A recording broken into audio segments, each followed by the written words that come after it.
Hi,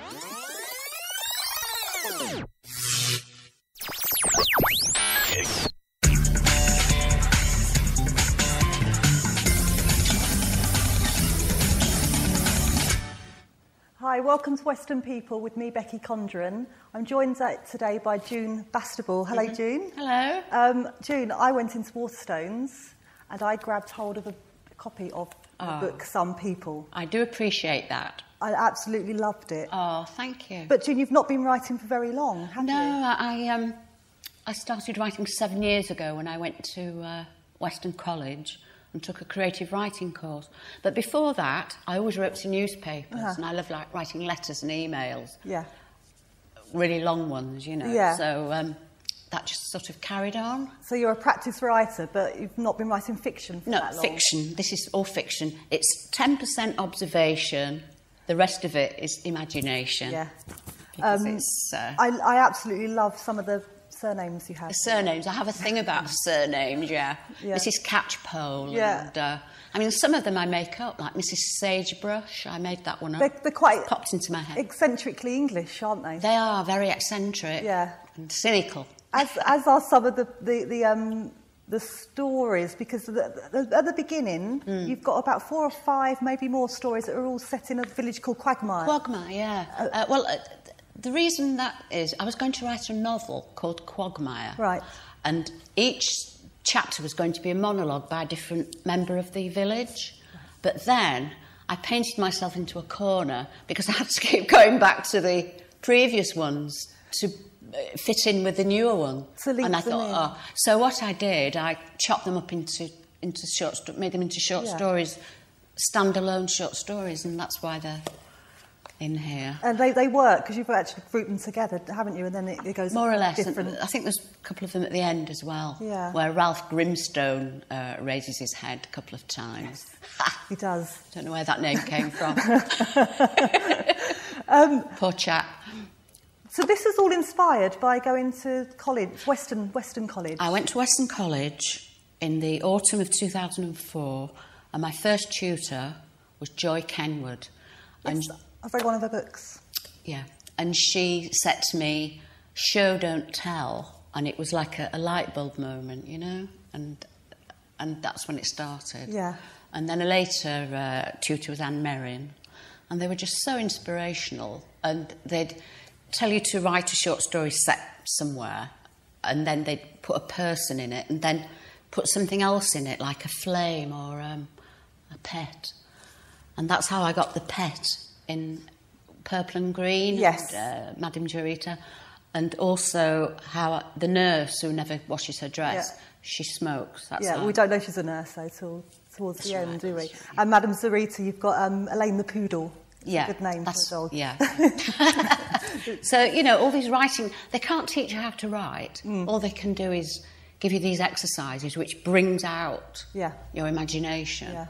And it is just marvellous. But you say imagination and 10% observation. You've got some quite devious and not very nice characters in here. Tell me where the inspiration for those comes from. Well, you know, some people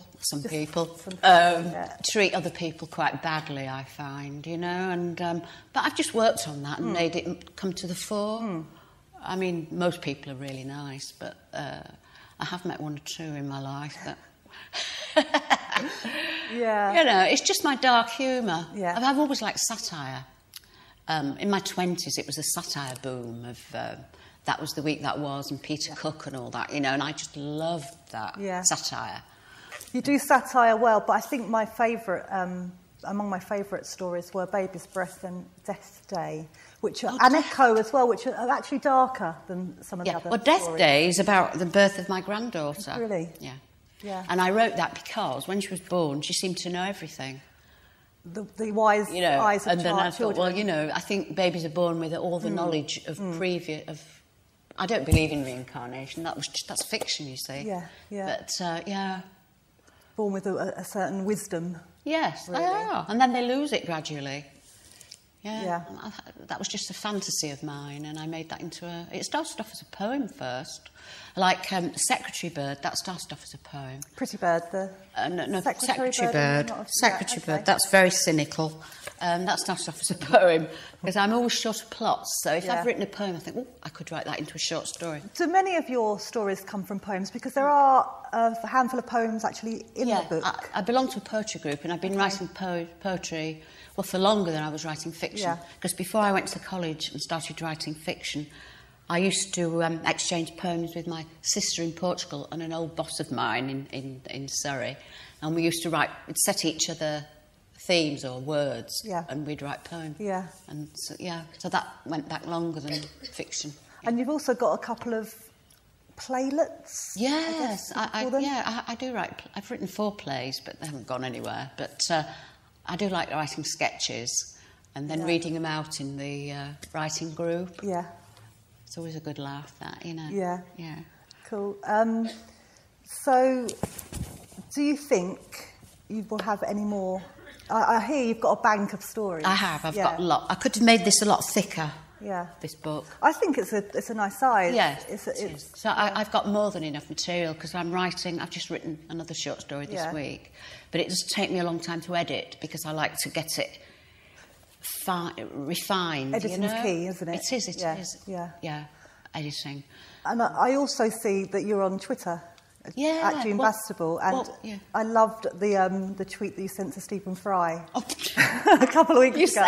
You say it. It was something along the lines of, "Hi, Stephen, I'm number 2 in the Weston Supermare Waterstone's book chart. You're number 10. Number 10. Yeah, I know that. Did he reply? No, he didn't. No, I didn't expect him to know. And also Jeffrey Archer. Yes. I tweeted him. Yeah. I said, "You're at number 1 and I'm at number 2, and I'm an unknown local author." 2 greats of Weston. Yeah. I couldn't believe when it was at number 2 for 3 weeks or more.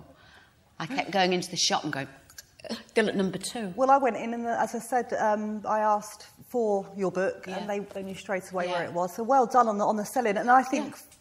For good reasons. It's a brilliant read. I nearly didn't get to sleep last night. I had to put it down. Did you? You know, when you just don't want to stop. Fantastic. Thank you so much. I've still got a couple of short stories to go, so I'm saving those ones up. And one of them is Secretary Bird. I haven't read that one, so you like that one? Very cynical. It's been really good to talk to you, June. Thank you. Thank you very much. How can we? Where can we look out for you? Is there anywhere we can find you? Well, I'm on Facebook and Twitter. Yeah. And if anybody wants to buy my book, go into Waterstones, and it's in the humour section, the A to Z section, and the Western local section. And it's also on Amazon. It's on Amazon as well. Post-free. Okay. Would you mind if I wrote a review for it? Oh, I'd love it. And especially if you like it. I love it. You can put it up on Amazon. Oh, brilliant. Yeah. Thank you so much. And any profits are going to Western Hospice Care, I forgot to say. Oh, fabulous. Yeah. Great charity. I'm not keeping any profits. Okay. Yeah. Okay, a well-known, much appreciated charity in Western Supermare. So well done for that. Yeah. Excellent. Thank you very much. Oh, thank you, Becky. It's been a real pleasure. It's been lovely to meet you. Really thank you, folks. That was Becky Condren and June Bastable on Weston People. Thanks for watching. Thank you.